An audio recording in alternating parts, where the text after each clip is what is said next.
Hey, what's going on, everybody? This is your boy James, and this is A Dad's Thing. Welcome to vlog number 46 of 50. 50 vlogs in 50 days, working up to my 50th birthday. So we are knocking on my 50th birthday's door. It's going to be here right around the corner. And as we head into this weekend, we are definitely going downhill to that date. So very, very excited. And as always, I just want to thank you all for being with me on this journey. Picked up a new subscriber today. So I want to thank you for hitting that subscribe button and feeling that you got something from the channel and want to stick around. So thank you, thank you, thank you. If you are new and this is your first time visiting, watching, please definitely hit that like, subscribe, and hit the notification bell so you can stay tuned to all that's to come. So, yes, this is day 46, and we are headed into the weekend, and you know how things go on the weekend. So, we have an early start Saturday morning to soccer.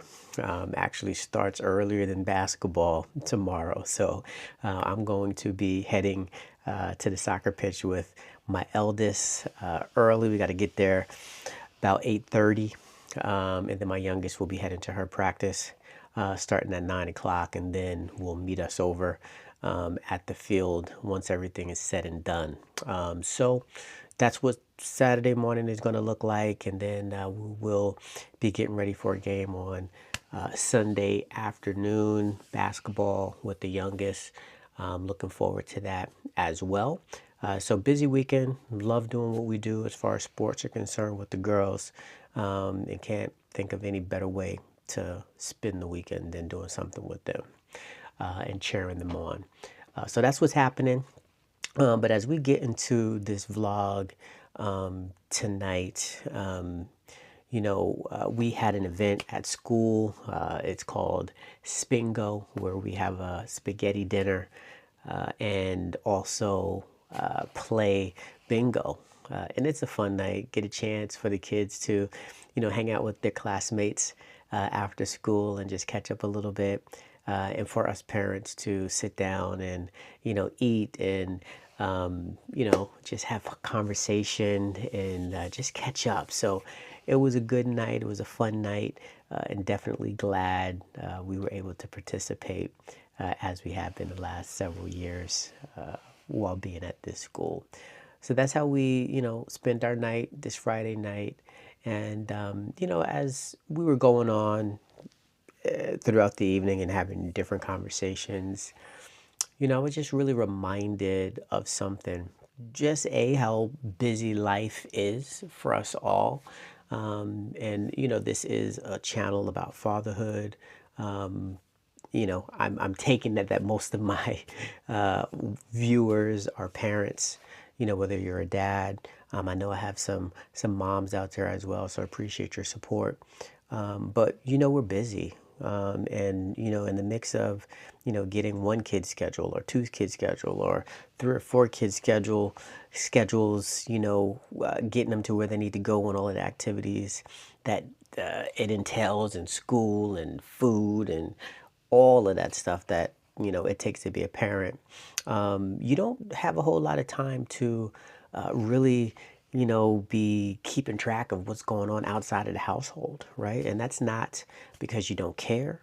It's not because of anything other than you're just busy, so totally get it. But as we go through life, sometimes everybody is not always aware of what you're going through. And you may not have time to, ask them, and get into a deep conversation as to the whys of a certain situation.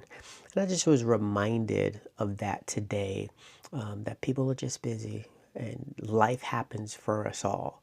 And that's okay. But the other thing, that I wanted to talk about as it related to that, and these are two separate kind of things, but it's kind of connected. It's just when something happens to us, and I'll take an example. I have a little funny thumbnail that I put up, and I was on a field trip with my daughter in her class, and there was a skeleton, and this wasn't a real skeleton of an alligator or crocodile. It was definitely something that was made, but I put my arm in between the jaws in the mouth of that alligator. And had that been a live alligator and it chomped down on my arm, it would hurt. Probably would crush the bones of my arm.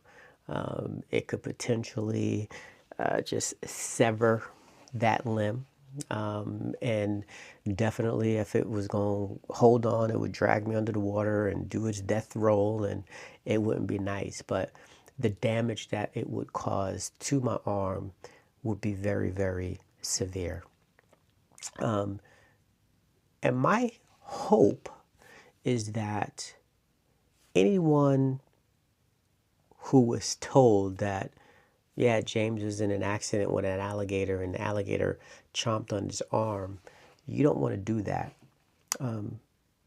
My hope is that that will be enough for an individual not to want to put their arm in an alligator's mouth and have it chomp it, right? But I understand that in the time and day that we live in now, and probably from the beginning of time, some individuals will not fully understand what you're going through until they have to go through it themselves. And, this is on varying levels, right? I can tell a little child, don't touch that hot stove because it's hot. They don't have a concept of what hot is. So they're going to touch it and they're going to burn themselves, right? Totally get that. But in regards to an adult, if for me, my entire life as a black man, and I'm telling individuals the difficulties that I have had with, for example, law enforcement.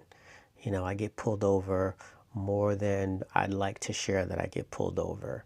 I get pulled over and then there's no tickets written because I've not violated any laws.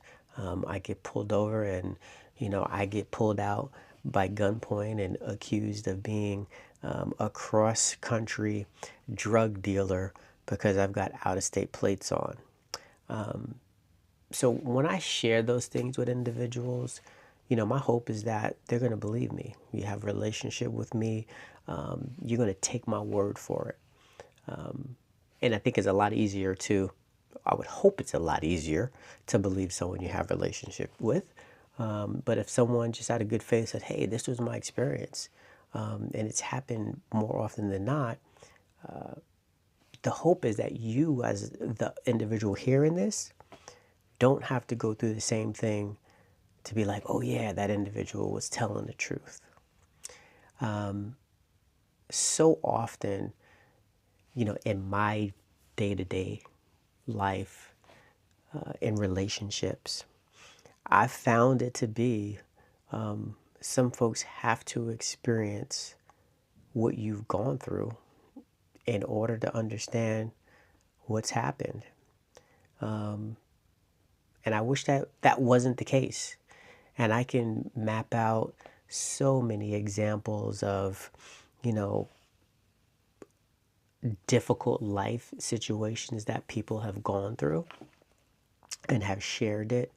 And the person on the other end wasn't a compassionate person, wasn't an empathetic person. But then years later, they find themselves in the same boat. And then all of a sudden, there's a click. And it's like, wow, this is what that individual was talking about. Now I understand. They weren't lying about the situation and the circumstances that they were going through. And now the only reason why that resonates is because now I'm going through it, or they're going through it themselves. And I think when we get to a point where we can take what an individual is given to us and take it as it being true, we can make a lot more progress faster. And we won't have to take many detours or have delays in positive results and outcomes because we acted upon what we needed to act upon right now. So that's something, that in my job, I try to prepare people. I try to give my staff knowledge about things that they would otherwise not have knowledge about. Give them and give myself opportunities to learn more about different cultures, different environments, so that, if and when, we have someone that is from that culture or have experienced some of these life lessons, it won't be a surprise to us. We're already ahead of the curve, and we're already a little more prepared to be able to provide some assistance and some help to the individual that's in need. And that's how it should be.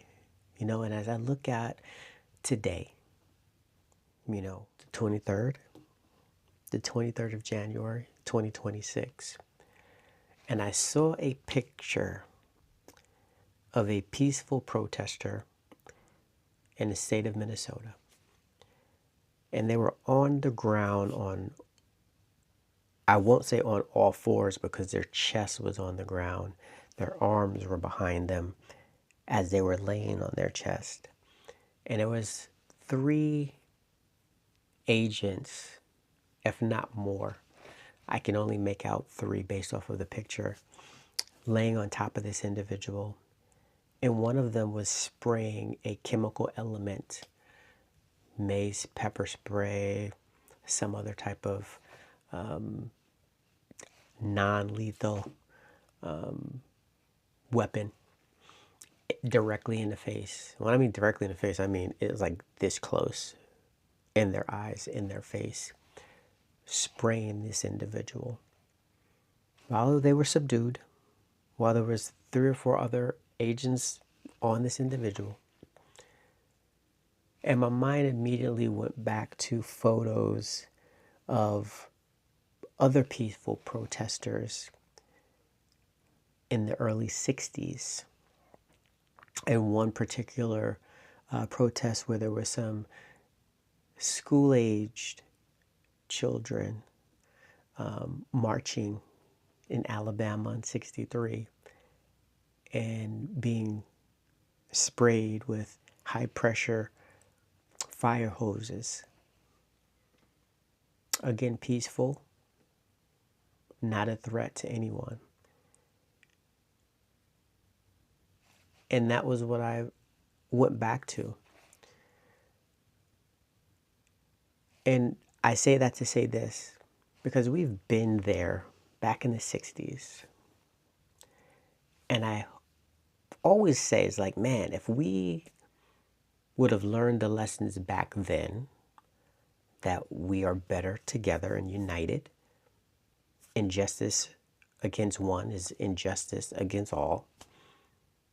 And really approached it from that perspective. And I know I've talked about this yesterday and maybe the day before, but it's really something I hope to hammer home and